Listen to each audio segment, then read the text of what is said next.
بني الإسلام على خمس بني الإسلام على خمس شهادة أن لا إله إلا الله وأن محمدا عبده ورسوله وإقام الصلاة وإيتاء الزكاة وصوم رمضان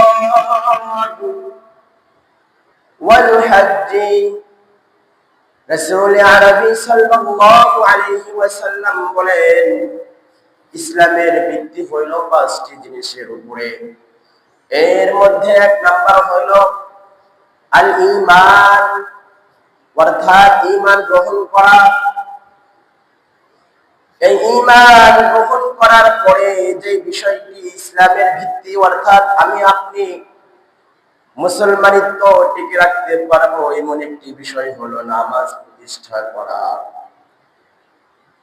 ওয়া ইকামিস সালাত, অর্থাৎ পারিবারিক জীবনে, ব্যক্তি জীবনে, রাষ্ট্রীয় জীবনে, সারা বিশ্বের মধ্যে নামাজ প্রতিষ্ঠা করা, এটা ইসলামের ভিত্তি।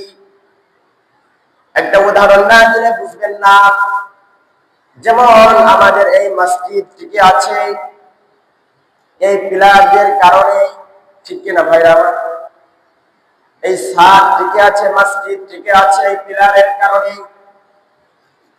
আমি আপনি যদি এই মসজিদ নির্মাণ করার ক্ষেত্রে যদি পিলার গুলো না দিতাম, খুঁটিগুলো না দিতাম, তাহলে এই ছাদ টিকে থাকতো না। ঠিক তেমনি ভাবে আমি আপনি ইসলাম গ্রহণ করার পর, অর্থাৎ পাঁচটি জিনিস আমি আপনি যদি আদায় না করি, তাহলে আমাদের মুসলমানিত্ব আল্লাহ পাক রব্বুল আলামিনের কাছে গণ্য হবে না, গ্রহণ হবে না। এর মধ্যে এক নম্বর বিষয় হলো আল ঈমান, ঈমান গ্রহণ করা। দুই নম্বর বিষয় হলো ইকামিস সালাত, নামাজ আদায় করা। ওয়া ইতাইজ যাকাত, যাকাত প্রদান করা। ওয়া সাওমি রমাদান, রমজান মাসের রোজা রাখা।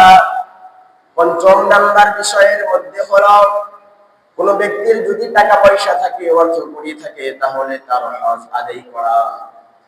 এই পাঁচটি বিষয় হলো ইসলামের ভিত্তি, অর্থাৎ আমার আপনার ইসলামিত্ব টিকে থাকবে। আমি আপনি মুসলমান হিসেবে অন্যের কাছে পরিচয় দিতে পারবো। আমার আপনার মধ্যে যদি এই পাঁচটি জিনিস অব্যাহত থাকে, যদি বিদ্যমান থাকে, তাহলে আমি আপনি অন্যের কাছে মুসলমান হিসেবে নিজেকে পরিচিত করাইতে পারবো। এই জন্য ইসলামের দ্বিতীয় ভিত্তি অর্থাৎ নামাজ, নামাজ না পড়লে